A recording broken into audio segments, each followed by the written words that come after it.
وذكر فإن الذكرى تنفع المؤمنين.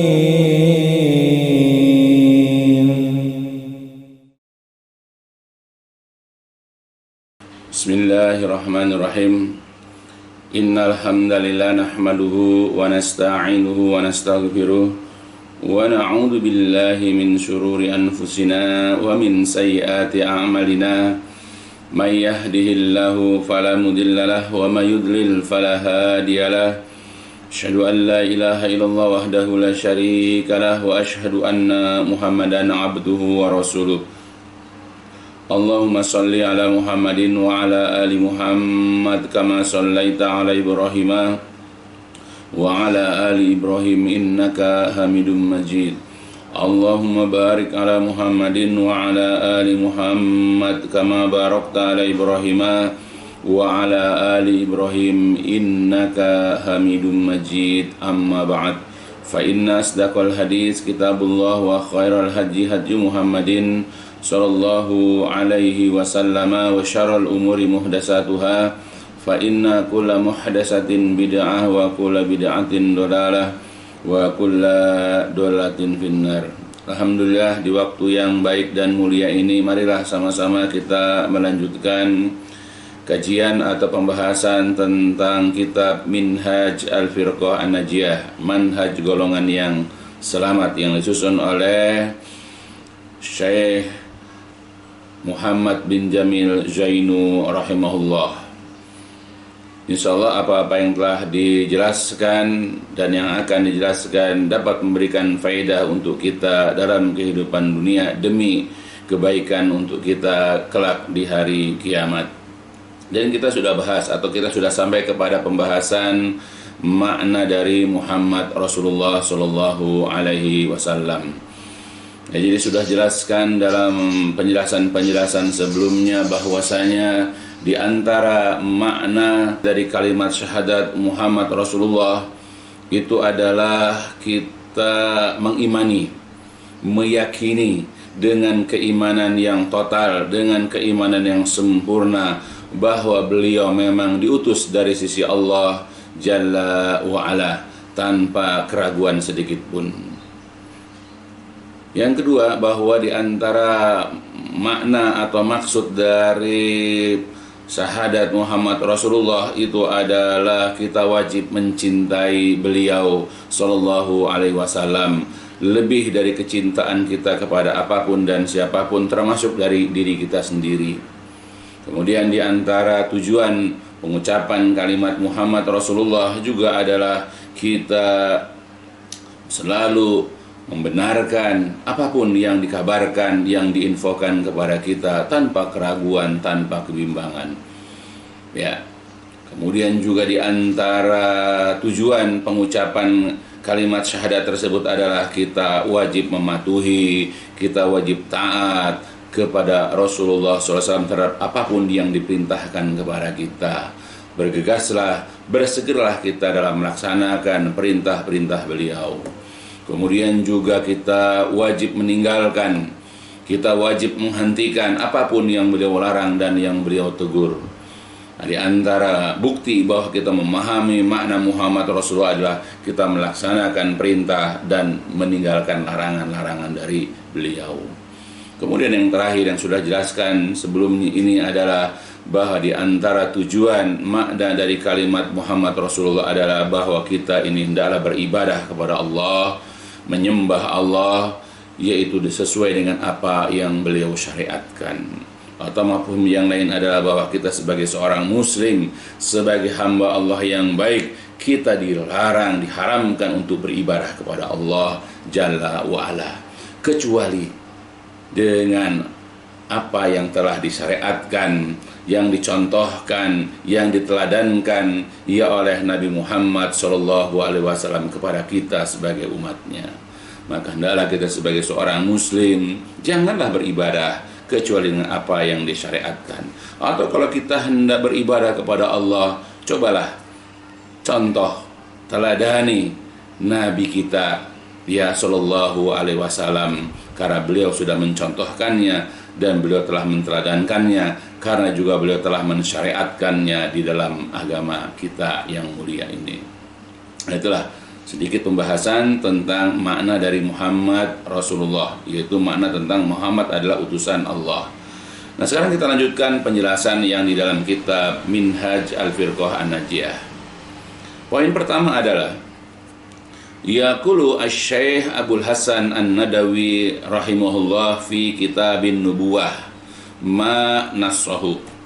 Jadi asy-Syaikh Abdul Hasan An-Nadawi beliau berkata di dalam kitabnya An-Nubuwah, dan terkenal ya Syekh Abu Hasan An-Nadawi ini, yaitu ia yang telah mengeluarkan karya atau dia telah menyusun kitab ya tentang sirah ya An-Nabawi. Nah, beliau kemudian berkata dalam kitab An-Nubuwah ya sebagaimana yang telah dijelaskan teksnya sebagai berikut. Kata beliau dalam kitabnya yaitu An-Nubuwah, Al-Anbiya alaihi salam ya kana awwalu da'watihim wa akbaru hadfihim fi kulli zamanin wa fi kulli bi'atin huwa tashihul aqidah fillahi ta'ala wa tashihu silah bainal abdi wa rabbih wa da'wah ila ikhlasid din lillah wa ifradul ibadah lillahi wahdah. Jadi dikatakan di sini, berkata Syekh Abdul Hasan An-Nadawi rahimahullah, dia di dalam teksnya atau dalam ucapannya Al-Anbiya, bahwa para nabi alaihimussalam ya alaihimussalatu wassalam, bahwa para nabi alaihimussalam karena adalah awalud dakwatihim, dakwah yang pertama-tama mereka, wa akbaru hadfihim, dan juga tujuan yang terbesar dari mereka dalam dakwah. Jadi dakwahnya para nabi dari sejak zaman Nabi Nuh sampai kepada Nabi kita Muhammad SAW, ya bahwa dakwah yang pertama-tama, dakwah yang mula-mula mereka laksanakan, dan kemudian juga tujuan yang paling terbesar dalam dakwah mereka fi kulli zaman, di setiap waktu, di setiap masa, wa fi kulli bi'ah, dan juga di segala tempat sesuai dengan ya kaum mereka masing-masing. Apa itu? Apa dakwah yang pertama-tama mereka lakukan? Apa tujuan yang paling besar dari yang mereka lakukan dalam dakwah mereka? Huwa adalah tashih, yaitu memperbaiki al-aqidah, memperbaiki akidah fillah pada Allah Ta'ala. Ingat ya, dakwahnya para nabi, termasuk nabi besar ya Nabi kita Muhammad SAW, adalah memperbaiki akidah ya terhadap Allah Ta'ala, wa tashih, dan juga memperbaiki asilah, hubungan bainal abdi, antara hamba wa rabbihi, dan Rabbnya. Bagaimana hubungan kita sebagai hamba ya kepada Allah Jalla wa Ala? Bagaimana hubungan umat-umat terdahulu terhadap Allah Subhanahu wa Ta'ala? Nah, tugas para nabi adalah memperbaiki hubungan. Yang tadinya hubungan hamba dengan Allah tidak baik karena mereka tidak pernah berdoa kepada Allah, karena lebih mereka itu mendahulukan peribadatan kepada berhala-berhala atau selain Allah. Nah, ketika datang para nabi kepada mereka, nabi-nabi yang diutus kepada mereka itu mengajak mereka untuk beribadah hanya kepada Allah, dan memohon atau katakanlah ya menyeru mereka untuk meninggalkan penyembahan kepada berhala-berhala tersebut. Dan juga wadakwah, dan juga menyeru atau mendakwahi ila kepada ikhlasidin, yaitu kepada memurnikan agama. Agama yang awal dicampuri dengan kemusyrikan, dicampuri dengan tradisi-tradisi yang bertentangan dengan agama, yang bertentangan dengan pokok-pokok ajaran agama. Kemudian datang nabi, ya para nabi itu kepada kaum mereka masing-masing untuk memperbaiki, memurnikan, membersihkan agama itu hanya milik Allah Subhanahu wa Ta'ala. Dan zaman sekarang juga kita bisa lihat bagaimana agama kita yang mulia, agama kita yang telah dinyatakan sempurna oleh Allah, kemudian dikotori, ya kemudian dinodai kembali dia oleh beberapa gelintir orang. dimasukkanlah ajaran-ajaran yang tidak sesuai dengan ajaran Islam, apakah itu bentuk tradisi atau adat, di situ ada mengandung kemusyrikan atau juga perkara-perkara bid'ah dan banyak sekali, sehingga Islam tidak dilihat lagi kemurnian pada sebahagian mereka. Nah, tugas para nabi dan kita sebagai warasatul anbiya, ya, orang-orang yang sedikit memahami ilmu, apalagi mereka yang memang memiliki ilmu yang luas, yang katakanlah yang jelas, misalnya punya kewajiban untuk memurnikan agama ini kembali, ya, itu ikhlas din, memurnikan agama lillah, bagi Allah Ta'ala. Kemudian juga wa ifradul ibadah lillahi wahdah, dan juga mengajak, ya, umat mereka, kaum mereka masing-masing untuk beribadah lillah, kepada Allah wahdahu saja, ya, untuk ifradu al-ibadah, untuk mengesahkan, ya, untuk menunggalkan ibadah itu hanya kepada Allah, ya, wahdahu saja. Nah, itu tugas para nabi, itu begitu. Termasuk juga tugas nabi kita. Kalau juga kita ini mencintai Rasulullah, ya, kalau kita juga sebagai pengikut Rasulullah, hendaklah kita berbuat seperti apa yang diperbuat oleh Rasulullah. Ketika Rasulullah berdiri, ya, di depan umat saat itu, ya, kemudian berusaha memperbaiki, yaitu akidah, ya, terhadap Allah. Karena waktu itu orang menyembah berhala Lata, Uzza, Manat, Hubal, dan banyak lagi yang lain. Nah, Rasulullah memperbaiki akidah. Bagaimana kita harusnya mengikat diri kita kepada Allah, bagaimana seharusnya kita ini menyandarkan diri kepada Allah, dan seterusnya. Nah, Rasul datang kepada umat saat itu, dan juga semua untuk kita, ya, untuk kita ikuti, yaitu hendaklah kita memperbaiki akidah kita kepada Allah, ya, subhanahu wa ta'ala. Begitu juga Rasul dahulu, tugas adalah memperbaiki hubungan antara hamba dengan Rabb-nya, yaitu dengan Allah. Maka hendaklah kita juga sekarang mencontoh Rasulullah, bagaimana memperbaiki hubungan kita sebagai hamba dengan Allah Azza wa Jalla. Begitupun kalau kita berdakwah, bagaimana umat manusia yang kurang baik hubungannya, karena mereka itu datang kepada Allah dikala mereka susah saja, ya, karena kebanyakan mereka itu menjauh dari Allah ketika mereka senang. Atau bahkan banyak di antara umat ini yang mereka masih suka melakukan hal-hal yang dilarang. Mereka datang ke kuburan para wali, mereka datang kepada orang-orang yang mereka anggap orang-orang soleh atau mereka anggap sebagai wali, untuk meminta sesuatu kepada para wali atau orang-orang soleh tersebut. Nah, kewajiban, ya, para pengikut Nabi, kewajiban para ulama sebagai pewaris Nabi adalah kemudian memperbaiki kondisi seperti itu. Bagaimana mengembalikan umat untuk senantiasa memohon, meminta kepada Allah saja, bukan kepada orang-orang yang dianggap wali atau orang-orang yang soleh, ya, atau memperbaiki hubungan. Bagaimana supaya umat ini tidak lagi datang ke kuburan-kuburan, ke dukun-dukun, tempat-tempat yang mereka anggap keramat, supaya meninggalkan itu dan kemudian datang kepada Allah, meminta dan memohon kepada Allah subhanahu wa ta'ala saja. Begitupun, ya, dulu Rasulullah, ya, ketika agama-agama sebelumnya itu dirusak, ya, orang-orang Yahudi, orang-orang Nasrani sudah kembali kepada menyembah selain Allah, atau mereka menyembah Allah tapi itu juga menyembah selain Allah. Nah, tugas Nabi adalah memperbaikinya, bahwa menyembah itu hanya kepada Allah saja. Nah, kita juga begitu sekarang sebagai pengikut Nabi, hendaklah kita juga begitu.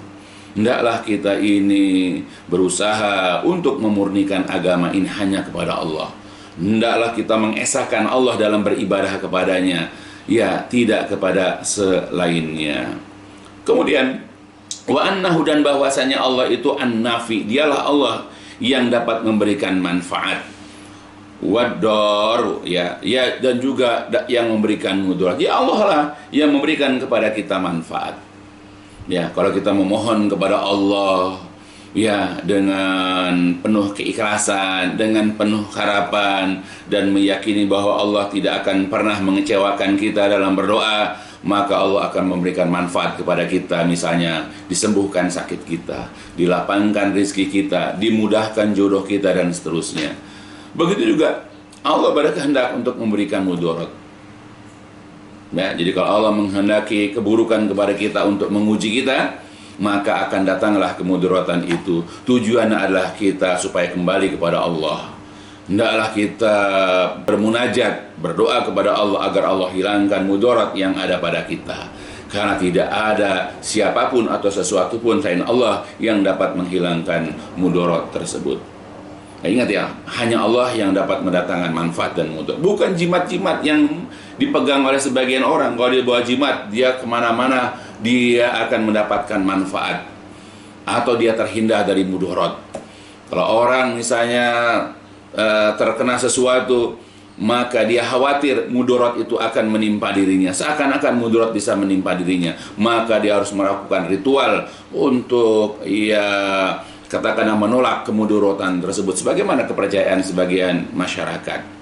Misalnya ketika ada masyarakat, di antara mereka ada yang katakan menabrak kucing, kalau tidak diurus nanti akibatnya dia terkena mudarat, dia juga akan tertimpa musibah. Ya, seakan-akan kucing itu bisa mendatangkan mudarat, padahal tidak. Karena yang mendatangkan manfaat dan mudarat itu hanya Allah, bukan kucing atau apa saja yang diyakini oleh sebahagian masyarakat.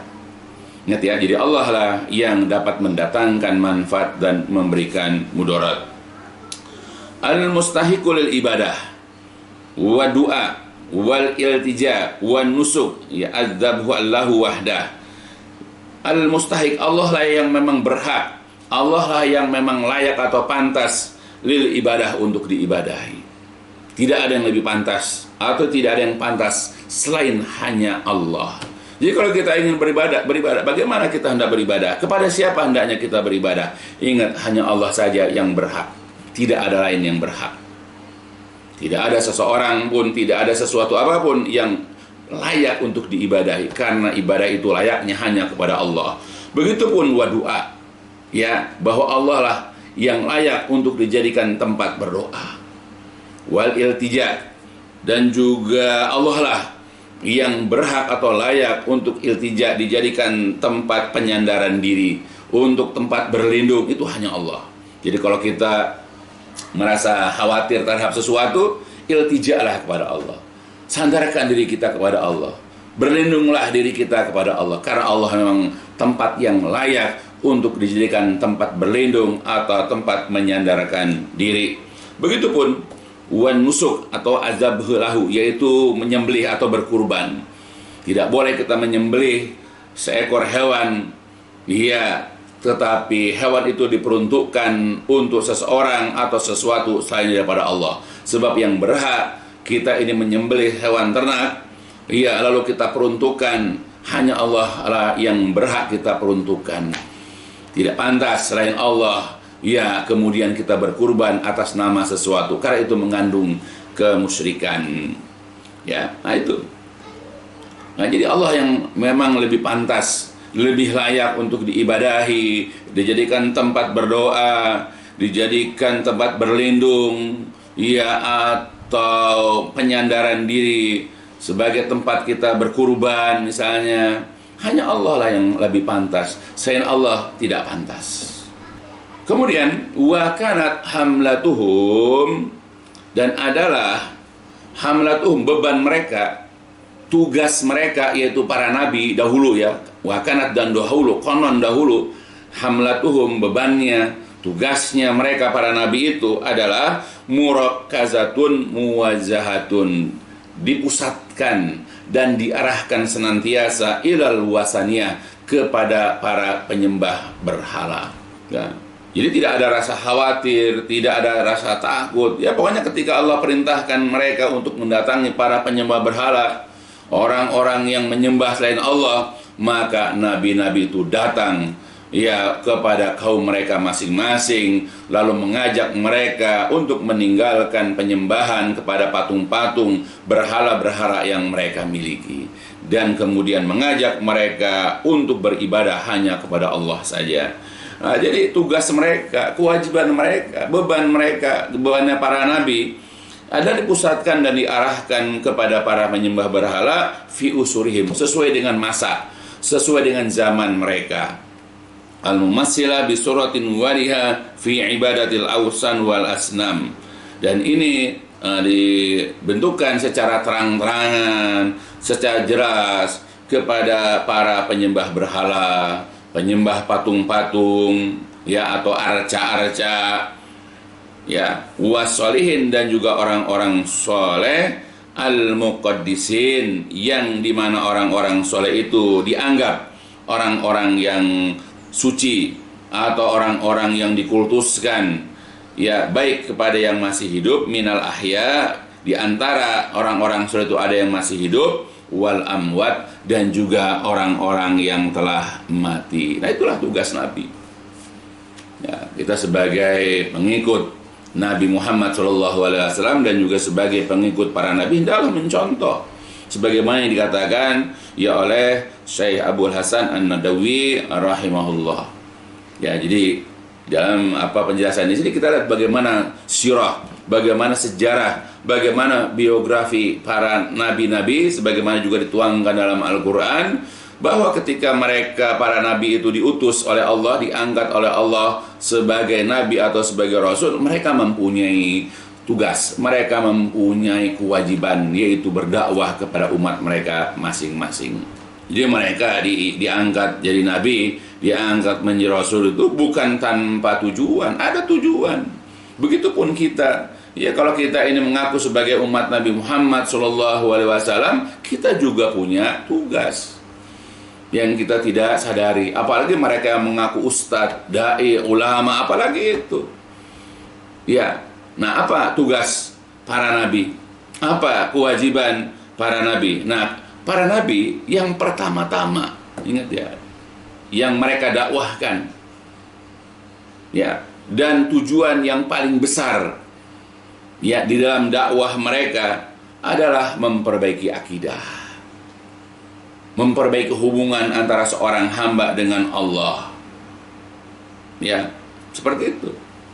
Nah, sekarang bagaimana para dai yang ada zaman sekarang? Apakah mereka itu melakukan seperti itu, seperti para nabi? Ya. Dan juga bagaimana para nabi dahulu, bagaimana mereka dalam dakwah mereka adalah memurnikan agama itu hanya untuk Allah, hanya bagi Allah.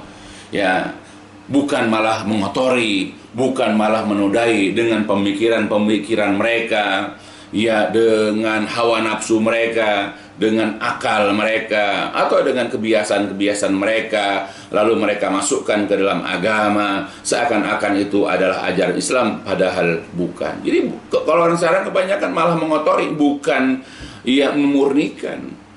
Malah kita ini kalau seharusnya kalau kita lihat jumpai, ya, umat Islam ini sudah diobok-obok, sudah dicampur dengan berbagai macam ajaran. Kita punya kewajiban untuk memurnikan kembali sebagaimana, ya, para nabi dahulu.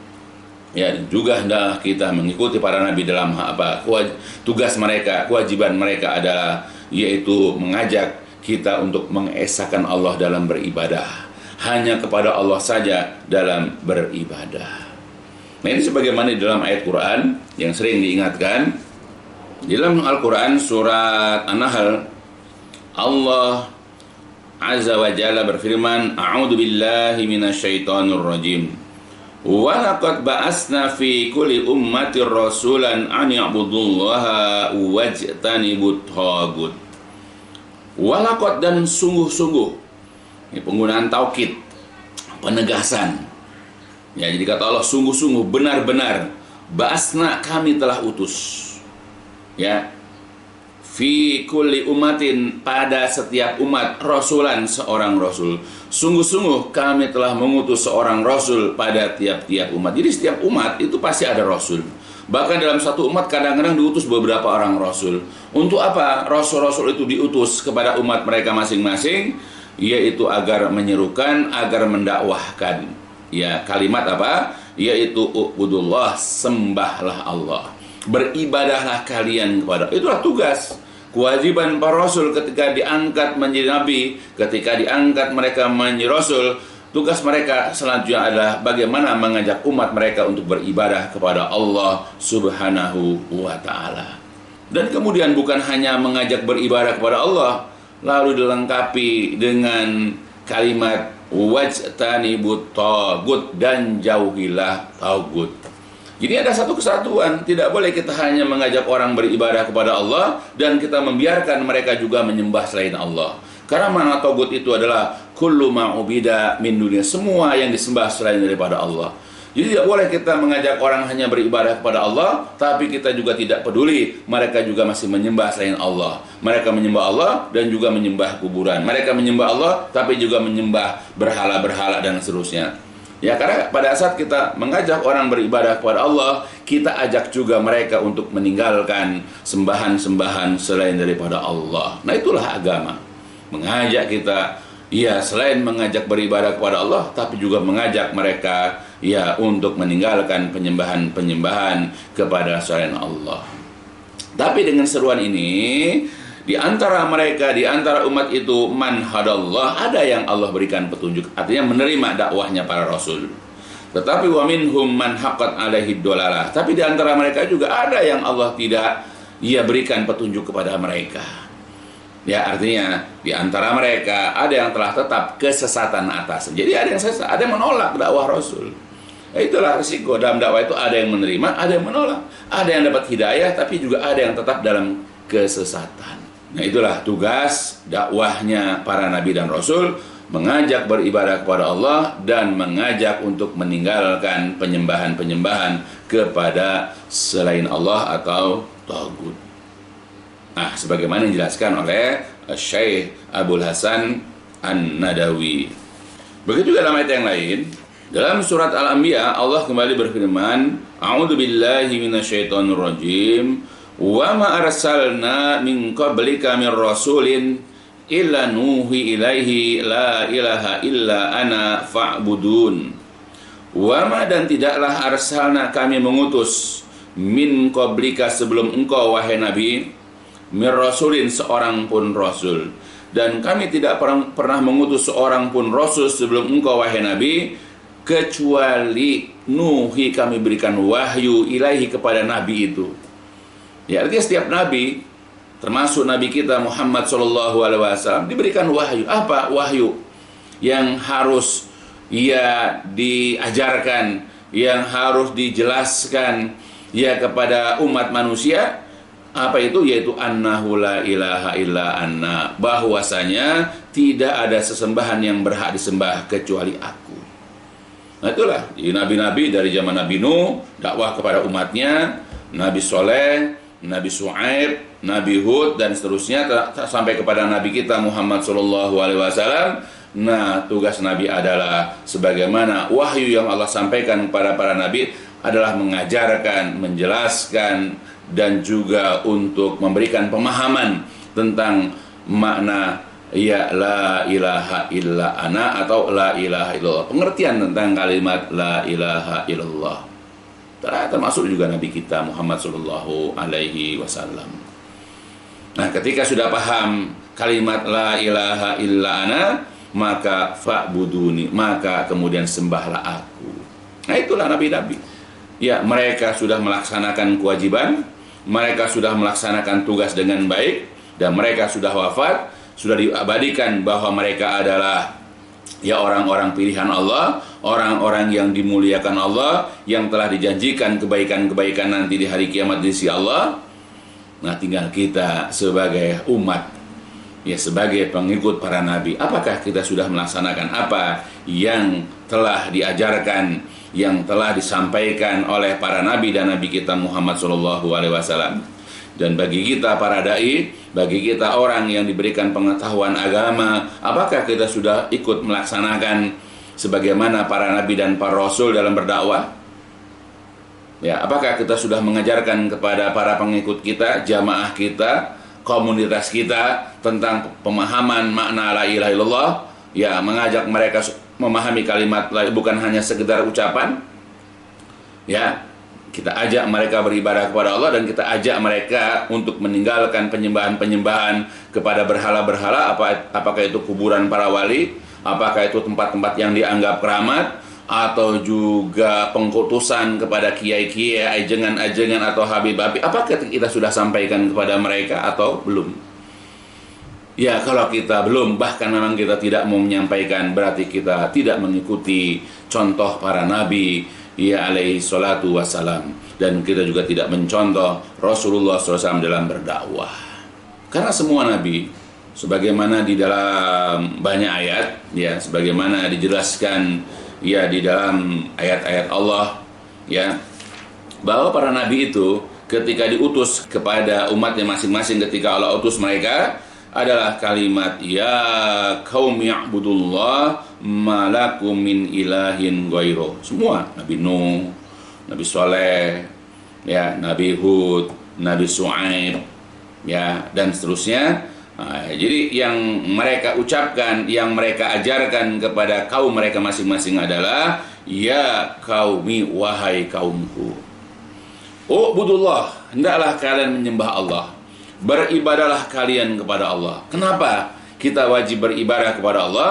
Karena malakum, tidak ada bagi kalian min ilahin, satupun sesembahan, atau kalau bahasa kita la ilaha lakum, tidak ada sesembahan yang berhak disembah bagi kalian, ghairuhu, selain dia, illa huwa atau illallah. Nah, jadi penjelasan tentang makna kalimat la ilaha illallah. Jadi semua nabi itu mengajarkan kalimat la ilaha illallah. Maka kita sebagai pengikut para nabi, kita sebagai pengikut Nabi Muhammad SAW, sebagaimana nabi-nabi dahulu yang pertama-tama mereka dakwahkan, bahkan tujuan terbesar dari dakwah mereka adalah memperbaiki akidah. Ayo kita ajarkan akidah, ajak mereka beribadah kepada Allah dengan landasan kalimat la ilaha illallah. Ya, kita didik, kita ajarkan, kita dakwahi, yaitu ya orang-orang yang kita dakwahi itu, atau audien kita, jamaah kita, bagaimana memperbaiki hubungan kita dengan Allah, kita sebagai hamba dengan Allah yang merupakan sesembahan kita, bagaimana perbaiki hubungan. Nah, kemudian selain daripada itu, ya Allah Subhanahu wa taala dan juga Rasulullah Shallallahu alaihi wasallam, ya, banyak dalam ayat-ayat Al-Quran ataupun juga hadis-hadis, ya, dari beliau, dari Rasulullah SAW dalam hadis-hadis yang sahih, bagaimana ya Al-Quran dan hadis menjelaskan tentang keutamaan beribadah kepada Allah dengan dasar akidah tauhid, dan juga menjelaskan tentang bahaya daripada kemusyrikan. Nah, ini harus menjadi perhatian bagi semua dai, jadi perhatian bagi semua ulama. Banyak ayat, tidak satu atau dua, ya, banyak sekali ayat-ayat. Bahkan sudah dikenal kita dalam sirah, ada periode Makkiyah, ada periode Madaniyah, dan dikenal bahwa periode Makkiyah ini ciri-ciri daripada ayat-ayat yang diturunkan pada periode Makkiyah ini itu biasa berkenaan dengan masalah akidah atau tauhid. Jadi ada pengkhususan gitu. Ya, para ulama juga sudah membagi, ya, bahkan sudah memberikan ciri-ciri atau sifat-sifat, ya, dari ayat-ayat ya Makkiyah itu adalah ciri-cirinya berkenaan dengan masalah akidah.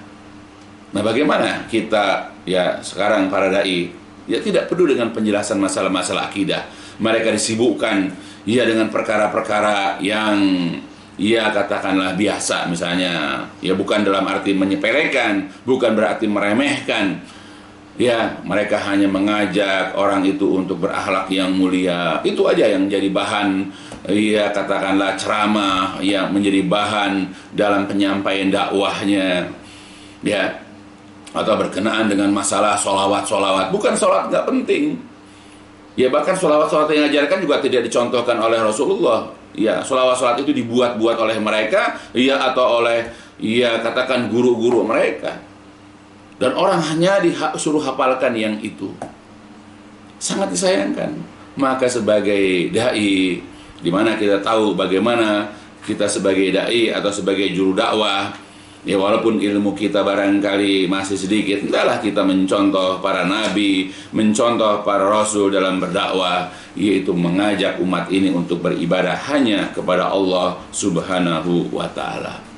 Sebagaimana disebutkan dalam ayat Quran, yang ini juga sudah sering dibacakan dalam Quran surat Yusuf, Allah Subhanahu wa ta'ala mengingatkan kepada kita, a'udzubillahi minasyaitonirrajim, Qul hadhihi sabili ad'u ila Allahi ala basaratin ana wa manittaba'ani wa subhanallahi wa ma ana minal musyrikin. Katakan wahai Nabi, hadhihi ini adalah Islam, ini adalah sabili, jalan hidupku. Ingat ya, Islam ya, agama kita ini adalah merupakan sabili, ya, jalan hidupku. Ya, jadi nggak usah malu, nggak usah sungkan ya untuk mengatakan bahwa Islam itu adalah jalan hidup saya yang menjadi kehidupan saya sehari-hari dari bangun tidur sampai kepada tidur kembali. Itu adalah Islam. Islam mengajarkan kita bagaimana cara bangun tidur, bagaimana cara kita ke kamar mandi dan seterusnya, ya, sampai kita hendak tidur kembali. Itulah jalan hidup kita. Nah, kemudian ini kita ambil, aku, kata Nabi, aku mengajak manusia ilallah, kepada Allah.